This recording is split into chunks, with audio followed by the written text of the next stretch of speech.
हर हर महादेव। एक बार फिर से स्वागत है आपका अज्ञानी संसार यूट्यूब चैनल पर, जहां हम श्रवण कर रहे हैं शिव पुराण को अध्याय दर अध्याय। पिछले भाग में हमने देखा कि महर्षि शौनक और अन्य ऋषिगण सूत जी महाराज के पास पहुंचे और उन्होंने कलिकाल की भयानक स्थिति का वर्णन किया। अब हम प्रारंभ करते हैं। शिव पुराण पार्ट 2, भगवान शंकर की महिमा। ऋषिगणों की बात सुनकर परम पौराणिक सूत जी अत्यंत प्रसन्न हुए। उन्होंने कुछ क्षण भगवान श्री शंकर का स्मरण किया और फिर बोले, वत्स शौनक तथा अन्य ऋषिगण, आप लोग धन्य हैं जो आपने ऐसा त्रिलोक हितकारी उत्तम प्रश्न किया है। अब ध्यानपूर्वक सुनो। मैं आप लोगों को भगवान शंकर की वह पवित्र कथा सुनाऊंगा जिसके सुनने मात्र से कलिकाल के समस्त पाप नष्ट हो जाते हैं। भगवान शंकर का यह चरित्र कलियुग के पापों का नाश करने वाला, परमार्थदायक और वेदांत सार का भी सर्वस्व है।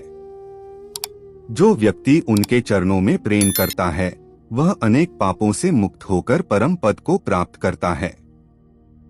उनका यश गान करके हजारों लाखों मनुष्यों को मोक्ष प्राप्त हो चुका है। भस्म का लेप लगाकर यदि कोई भगवान शंकर का ध्यान करता है तो वह अवश्य ही शिवलोक को प्राप्त करता है। जो उनके चरणों में नमस्कार करता है उसे पुत्र, पौत्र, परिवार आदि की प्राप्ति होती है। भगवान शंकर के भक्त ब्रह्महत्या, हिंसा, मद्यपान और व्रत भंग जैसे घोर पापों से भी मुक्त हो जाते हैं। इसलिए प्रत्येक मनुष्य को इस दुखरूपी संसार को त्याग कर भगवान श्री शंकर का ध्यान अवश्य करना चाहिए। संसार के दुखों से छुटकारा चाहने वाले त्रिशूलधारी महादेव का ध्यान करें। कमल के पत्ते पर जल की तरह उनके भक्तों के पास पाप भटक भी नहीं सकते। अब आगे। शौनक आदि ऋषिगण सूत जी के ऐसे वचनों को सुनकर हाथ जोड़कर बैठ गए। महर्षि शौनक ने पुनः प्रश्न किया, भगवान, यदि शिवजी निर्गुण हैं, तो वे सगुण रूप कैसे हुए? उन्होंने संसार की उत्पत्ति क्यों की? और फिर वे स्वयं कैसे प्रकट हुए? क्या वे प्रलय काल में संहार के लिए प्रकट होते हैं? वे किस प्रकार अवतार धारण करते हैं? और भक्तों के वश होकर उनका कल्याण कैसे करते हैं? हे प्रभु, आप गुरु कृपा से भूत, वर्तमान और भविष्य तीनों को जानते हैं। आप ही माता, पिता, गुरु और हितैषी हैं। आपके समान कोई भी संयमी और विद्वान नहीं है। हमें सौभाग्य से आपका साक्षात्कार प्राप्त हुआ है। कृपा करके हमें भगवान शंकर की वह पवित्र कथा सुनाइए जो कलियुग के पापों को नष्ट करने वाली है। सूत जी बोले, हे ऋषिगण, जो प्रश्न आपने किया है वही प्रश्न एक समय देवर्षि नारद ने अपने पिता ब्रह्मा जी से किया था।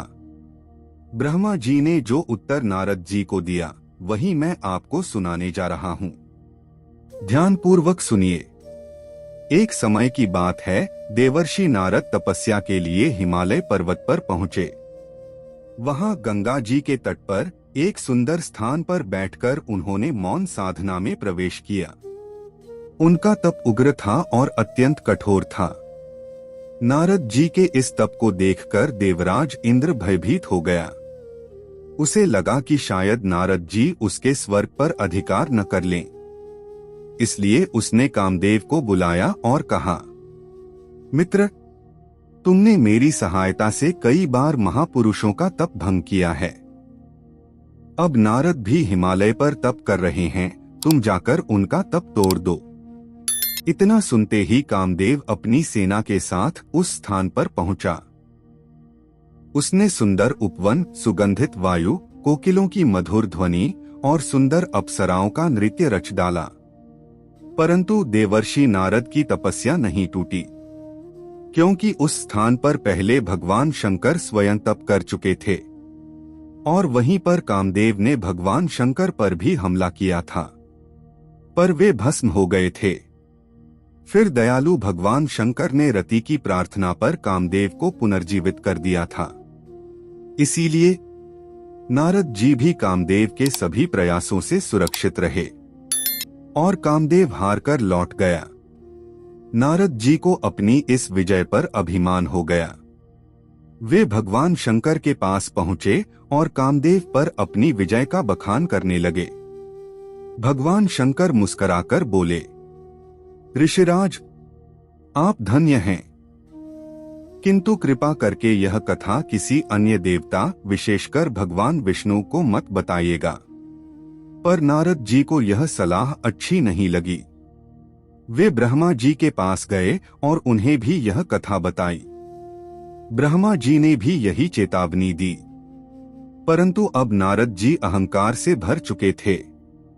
वे विष्णु लोक गए और भगवान विष्णु को भी अपनी विजय की कथा सुना दी। भगवान विष्णु मुस्कुराकर बोले, ऋषिराज, आप तो ब्रह्मचारी हैं। कामदेव भला आपका क्या बिगाड़ सकता है? नारद जी बोले, प्रभु, यह सब आपकी ही कृपा से संभव हुआ है। और इतना बोलकर विष्णु लोक से प्रस्थान कर गए।